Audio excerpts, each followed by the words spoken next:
All right, boom. So let's get right into it. Welcome to this week's episode of the Cleveland State of Mind podcast, where I talk about everything that is related to Cleveland. And actually, we've got some special stuff going on in the city of Cleveland right now because the women's basketball team for Cleveland State is in the NCAA tournament. So congratulations to them. The men's team had an opportunity in the final of their division game, and they lost to like North Kentucky or something weird like that. So unfortunate for them, but still a great season to be able to make it to that championship game. And then congratulations, of course, to the Lady Vikings of Cleveland State on their way to the NCAA tournament. And we will keep you guys abreast on how, no pun intended, on how the team is doing as they make their march as they march towards madness in March. Whatever. You get it. March Madness. Marching through the tournament. Anyway, boom. Today we are here to discuss more specifically the pressing issues, right? Pressing issues being the Cleveland Cavaliers. Cleveland Cavaliers are in the 4th place in the East currently, in the Eastern Conference standings, behind the Philadelphia 76ers, behind the Boston Celtics, and behind, I don't know why, I can't remember who the other team is, but clearly they're irrelevant to me. All right, so Cavaliers played the Miami Heat last night. They won on Monday night in a game that they really deserved to lose against Boston in overtime.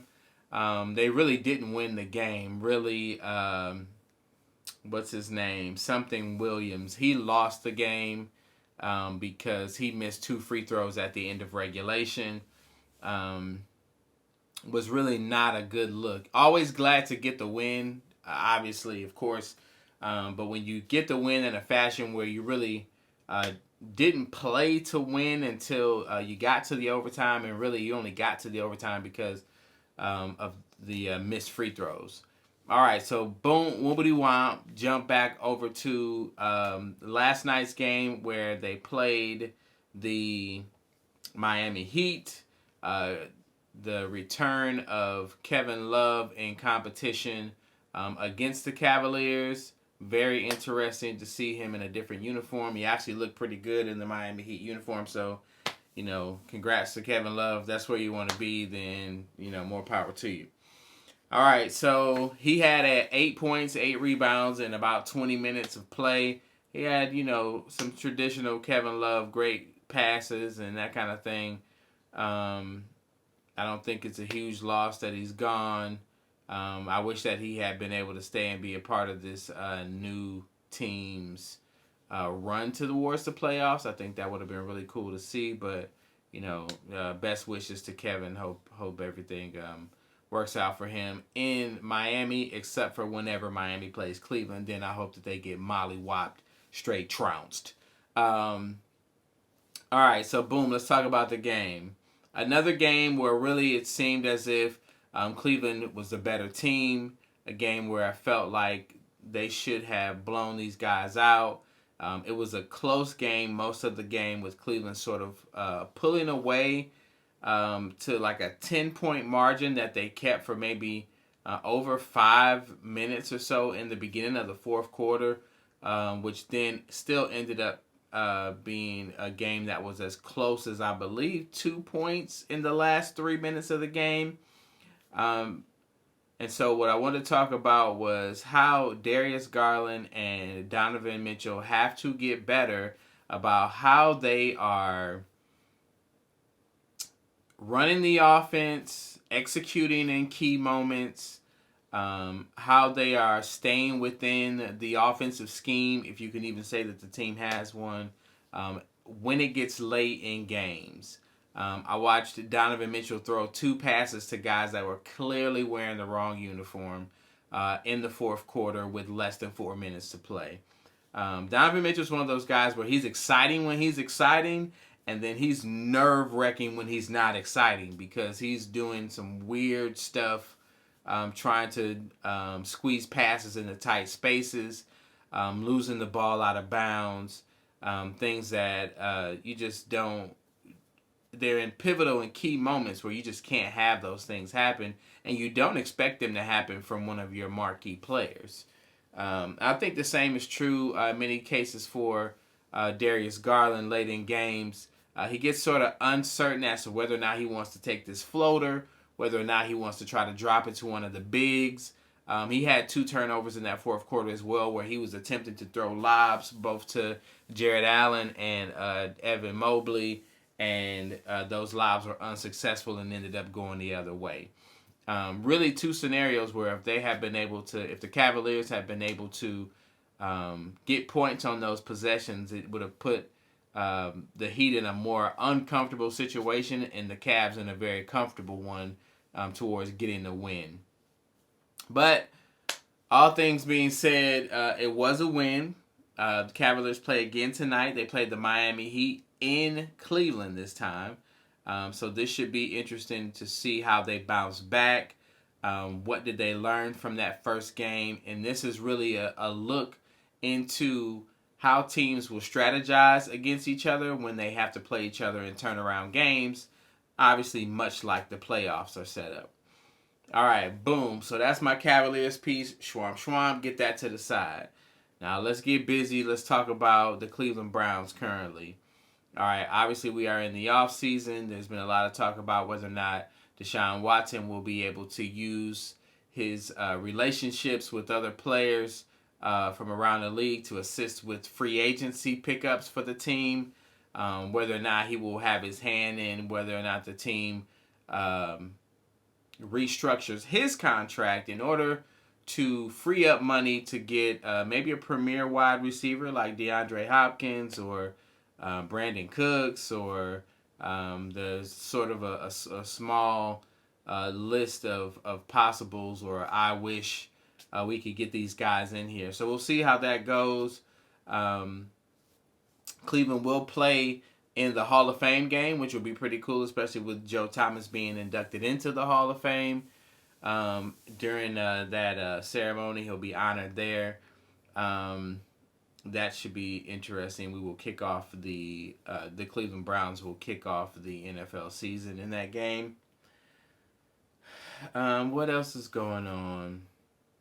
That's pretty much it right now. Definitely I think it's interesting right now. Let's hop back over to the Cleveland Cavaliers for just a second. I want to say I think it's interesting what Jamie Bickerstaff is currently doing with the rotation. He's really playing 9 to 10 players. I don't know if he's going to do that into the playoffs. I have always been a fan of playing as many players as you can play in order to keep other players fresh. And I don't care if that's only playing these guys for like 3 minutes at a time. It just seems to make more sense to me to play more bodies, especially if you've given the guy a roster spot. You got to think, even if you're playing a 9 or 10 man rotation, these teams have 15 guys. So there's still, 5 guys that never touch the court. Yet many of the teams get into the playoffs and they go to like these scenarios where they're only playing 7 or 8 players. So I think that there's great strength in the depth that Cleveland has. It's going to be interesting to see how much Bickerstaff continues to tighten that rotation, trying to obviously get minutes for Ricky Rubio. He's not starting Dean Wade right now. He's starting crazy man. I can't think of his name right now. It escapes my mind. Lamar Stevens. He's playing Lamar Stevens instead of Dean Wade, which is interesting because we all know, or there's been speculation that part of the reason why Kevin Love's offer or his request to be bought out was based on Dean Wade returning from his injury and anticipating that Dean Wade was going to take his minutes. And Dean Wade's getting playing time, but the starting spot went for small forward went to Lamar Stevens. So that's been interesting to see. A lot of things going on with the roster. They've got a lot of pieces that can contribute, and I just hope that Biggerstaff continues to use those pieces. And I'm talking about outside of starting Darius, starting Donovan, starting Jared, starting Evan Mobley, and if he chooses to start Lamar Stevens, fine. Or if he chooses to start, drawing another blank, Karis LeVert, that's fine. I think you'll continue to use Karis off of the bench because he gives you a scoring punch off the bench. But there's also Okoro, who has received, Isaac Okoro has had some starting time as well in that small forward spot. It'll be interesting to see how he continues to work that out, knowing that you now have basically Karis LeVert, Dean Wade, and Isaac Okoro, along with Lamar Stevens, all vying for some of the same minutes, depending on the matchup from game to game. What else is going on? So those are interesting things to see. I'm also going to be interested to see how much of a breather the big guys get as we get closer to the playoffs. How much time will we actually get to see Lopez play? I think that he actually could end up being a very vital piece. We've got two very skinny, slightly fragile big men, and as those guys get banged around and as the playoffs come around and the games get more physical, because they already are pretty physical, it looks like the refs are just letting these guys play. So as we continue to work through that, it's going to be interesting to see if these guys can catch a breather and get some much needed rest going into the playoffs. And then getting Lopez in playoff shape and getting him some minutes just in case he's needed. So it's a great problem to have, right? The team is deep. They've got a great bench and lots of players who can contribute. So I just hope that Biggerstaff continues to use them. And I want people to chill out with saying that Biggerstaff needs to go. He needs to be fired.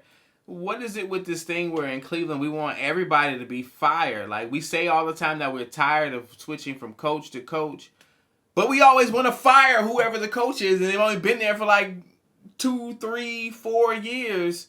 Give these guys an opportunity. You can't give me the example of coaches that have been with teams for years and years, assuming that no coach has ever had a bad season, that you let them work through, whether it was something strategic or something from a actual roster standpoint. You got Cleveland, relax with the firing everybody. You guys want to fire Stefanski. You guys want to fire Biggerstaff. Relax. Cut it out. Let's actually get some longevity in the coaches around here. I think that these guys are very capable. Biggerstaff is a capable coach. Obviously, he's got a great challenge ahead of him because he does have a talented roster, and he needs to figure that out. And I think he's, at least you can see from night to night, he's trying to put in that effort. But to be saying, oh, this guy needs to go 4 years, this and that, like, chill out. Just relax on that. We need to cut that out. Let's start promoting everybody gets 5 years around here. Like, if you're in Cleveland and you're coaching, whether it's the Browns, whether it's the Indians, whether it's the Cavaliers, we're not